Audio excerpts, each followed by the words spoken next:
राधे राधे। जय श्री कृष्णा। आप सभी को कामदा एकादशी की हार्दिक शुभकामनाएं। जय श्रीमन नारायण। ओम नमो भगवते वासुदेवाय नमः।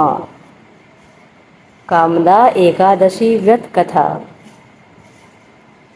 भगवान श्री कृष्ण के अति प्रिय सखा अर्जुन कहने लगे, हे मधुसूदन, मैं आपको कोटि कोटि नमस्कार करता हूँ। प्रभु, मैं आपसे प्रार्थना करता हूँ कि आप कृपा कर चैत्र मास के शुक्ल पक्ष की एकादशी का भी वर्णन कीजिए। इस एकादशी का क्या नाम है?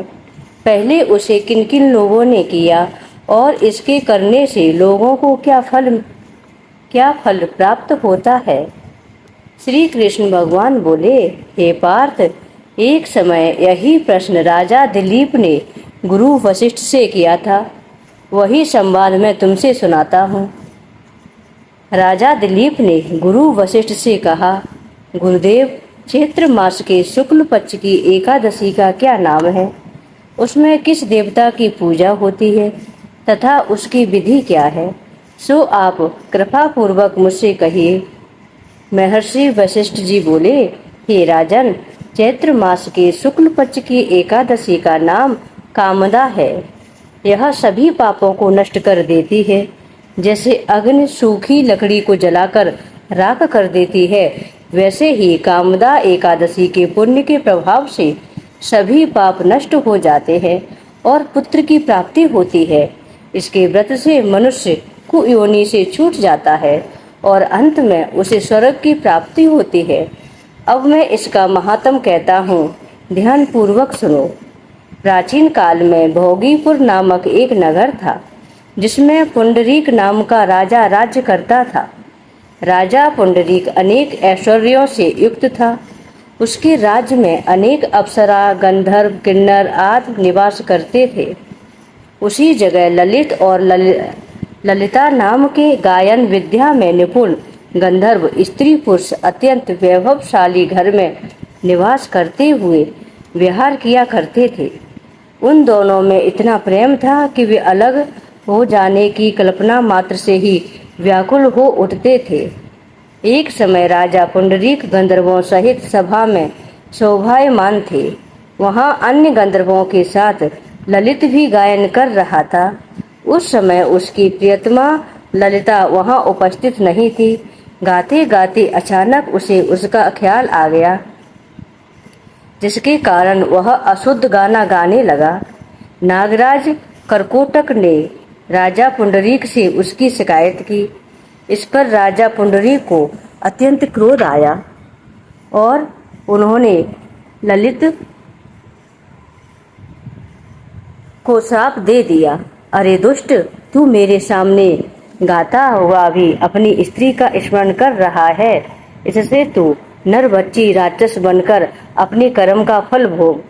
राजा पुंडरीक के शाप से ललित गंधर्व उसी समय एक विकराल राक्षस हो गया। उसका मुख भयानक हो गया।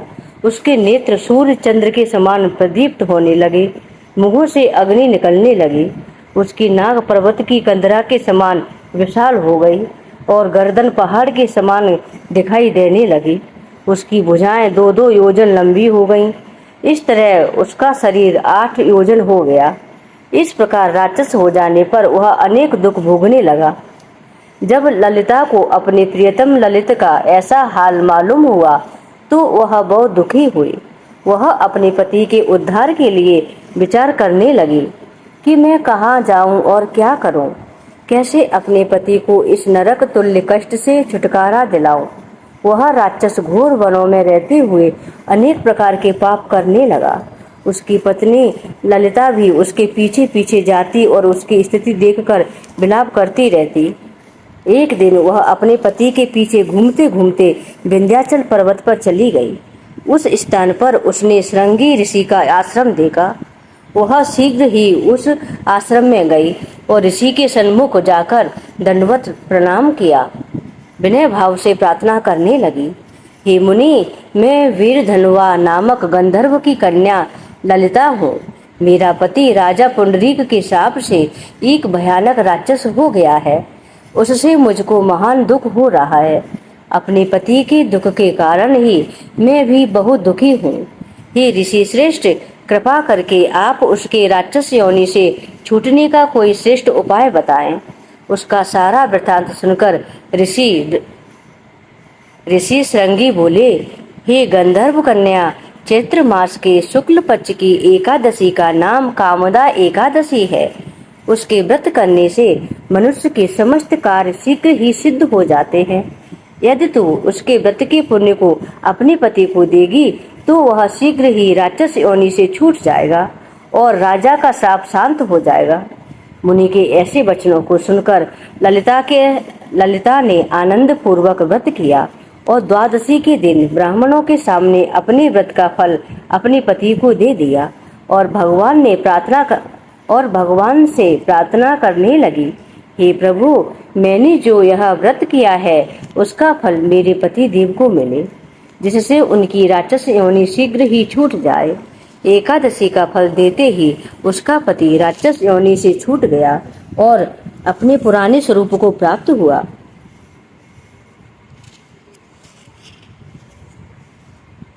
वह अनेक सुंदर वस्त्रों तथा आभूषणों से अलंकृत होकर पहले की भांति ललिता के साथ विहार करने लगा। कामदा एकादशी के प्रभाव से वह पहले की भांति सुंदर हो गया और मरणोपरांत दोनों पुष्पक विमान पर बैठकर स्वर्गलोक को चले गए। हे पार्थ, इस व्रत को विधि पूर्वक करने से समस्त पाप नष्ट हो जाते हैं। इसके व्रत से मनुष्य ब्रह्म हत्या आदि के पाप और राक्षस आदि की योनि से छूट जाते हैं। संसार में इससे महान दूसरा कोई व्रत नहीं है। इसकी कथा व महात्म के श्रवण व पठन से अनंत फल प्राप्त होते हैं। बोलिए श्री हरि नारायण की जय। मनुष्य अपने सुखों का चिंतन करे, वह बुरा नहीं है।